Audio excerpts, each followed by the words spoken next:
Welcome back to the channel, fans. Today is an absolutely explosive day in Port Charles, and we are still catching our breath. The tectonic plates of this show just shifted in a way nobody saw coming, leaving a trail of shattered lives and impossible choices in their wake. Let's dive right into the madness. I cannot believe they actually did it. I am sitting here in the dark, typing furiously, and my hands are literally shaking as I try to process what just happened on my... we all knew this storyline was a ticking time bomb. We knew Willow's web of lies was going to unravel eventually, because secrets never stay buried in this. But this was a nuclear explosion right in the middle of the Quartermain living room. I am losing my absolute mind over here. And I just need to say, I have been watching this show religiously since 2015. I have survived some truly awful storylines. Remember when they tried to convince us Peter August was just a misunderstood guy who needed love and redemption? Yeah, didn't work then either. But this Drew and Willow saga? This might be the most twisted, satisfying, and horrifying payoff I have ever seen in my entire history of watching daytime. Wait, I'm getting ahead of myself. I need to calm down and pace myself. Okay, back to the point. Let's break down this absolute masterpiece of a scene because it deserves to be analyzed frame by frame. So picture the Quartermain mansion. The living room is always the site of the best drama, right? You've got the tension already simmering in the air. Michael is there, probably thinking about his ruthless corporate takeover at Deception or his new life with... Nina is hovering around, acting like the nervous, overbearing mother she always is, completely unaware that her world is about to collapse. And Willow. Oh, Congresswoman Willow Kane. Standing there looking so fragile and innocent, playing the grieving, devoted wife routine that has made me want to throw my television out the window for months. She really thought she had won. She really thought she was going to pack her bags, take Wiley and Amelia, and just flee the country without facing a single consequence for her actions. But then the doors swing open, and it is not a maid with a T. It is Drew Kane. But he is not in a wheelchair. He is not staring blankly into space. He is walking. He is standing under his own power, soaking wet from the lake, looking like a vengeful ghost who just crawled out of a watery grave to drag his murderers down to hell with him. The collective gasp in that living room? Cinematic perfection. I literally leaped off my couch and screamed at the TV. My dog is still hiding under the bed because I yelled so. Because for months, we have watched this man be a prisoner in his own body. We have watched him suffer in absolute silence, while Willow played God with his existence. And when he finally opens his mouth, his voice is this hoarse, gravelly rasp. He didn't even have to yell. The sheer hatred dripping from his vocal cords was enough to freeze the blood in everyone's veins. You could see the exact millisecond Willow's soul left her body. She knew. She looked at him, and she knew it was over. The game was up. And he doesn't hold back. He just starts dropping bombs, one after the other, with zero mercy. He looks right into Willow's terrified eyes and exposes the whole sick, twisted truth to the entire room. He tells them about the paralytic drugs. He drops Jen Sidwell's name, confirming that his own wife was making deals with a dangerous fugitive. He reveals that the mother of his child intentionally kept him locked inside a paralyzed body for months, just to control him and keep her secrets buried. Can we just pause and think about how fundamentally evil that is? I know some people are loving this dark villain era for Willow, but personally, I am sick to my... She used her political position, her sweet innocent face, and her tears to literally torture her. She stole his voice. She stole his autonomy. It is giving me absolute chills just thinking about the psychological damage she inflicted. Think about the irony here.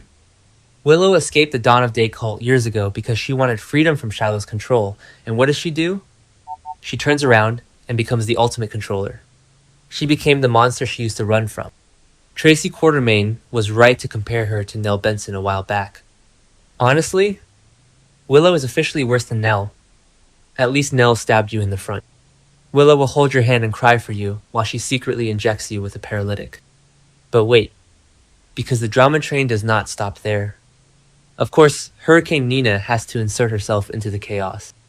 Because Nina cannot help but make everything work. Nina rushes forward, trying to play the protective mama bear, trying to silence Drew or spin the narrative.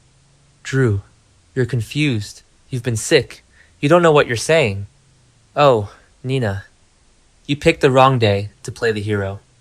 You really thought you could just gaslight a man who has been plotting his revenge for months? So Drew just turns those dead, shark-like eyes onto his mother-in-law and drops the ultimate receipt. The lake. He tells the whole room, in agonizing detail, how Nina shoved his wheelchair into the water to drown him. He had the evidence. He laid it all out. He exposed her attempted murder right there on the Quartermain rug. Nina's face completely crumbled, and I cheered. I actually cheered. I mean, remember when Nina thought she could just push a man into a lake and walk away clean? Remember when she kept Sonny's identity a secret in Nixon Falls? She has this massive history of doing the most unhinged, illegal things and then crying victim when she gets caught. Who does she think she is? She made Jack Brennan an accessory to murder for absolutely nothing.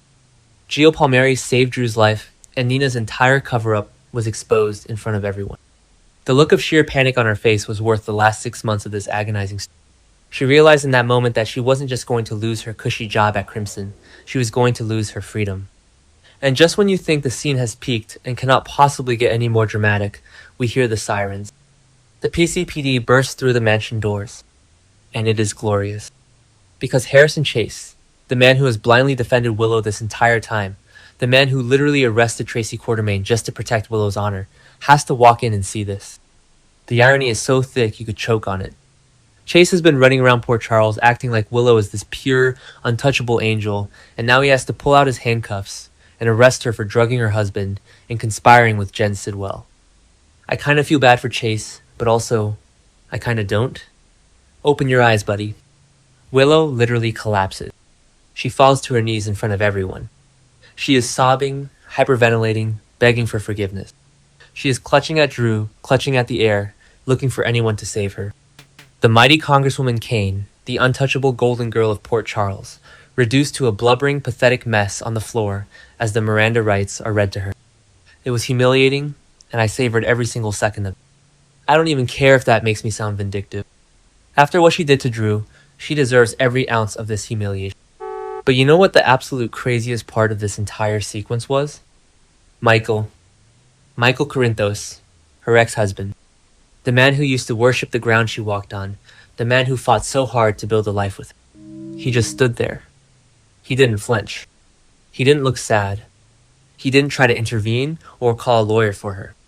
He looked cold, like a shark smelling blood in the water. Because Michael has been playing the long game.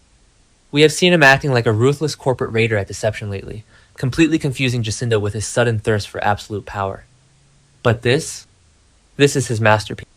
He has been waiting for Willow to slip up. He knew she was a mess, he suspected she was hiding something, but this level of criminality? This hands him Wiley and Amelia on a silver platter. He is going to take full custody, and Willow won't have a leg to stand on in family court. I am terrified of Michael right now, but I am also kind of here for it. He watched his ex-wife get dragged away in handcuffs, crying hysterically, and all he saw was victory. That is some true Sonny Corinthos energy right there, and it is terrifyingly brilliant. Michael is finally embracing his mob boss DNA, and Jacinda better watch her back, because this man is not playing games anymore. He is going to ensure Willow never sees those kids unsupervised again. And let's talk about the political fallout. Congresswoman Kane is done. Finished. Cancelled. You cannot bounce back from drugging your husband with black market paralytics from a fugitive. You cannot bounce back from your mother trying to drown him to cover it up. Her reputation is completely destroyed in the blink of an eye. All those speeches, all those campaigns, all that grandstanding about family values and integrity, gone. The press in Port Charles is going to have an absolute field day with this. The Invader is probably printing a special edition as we speak.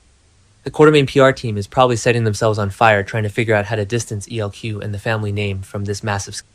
It is a total bloodbath, and nobody is walking away clean.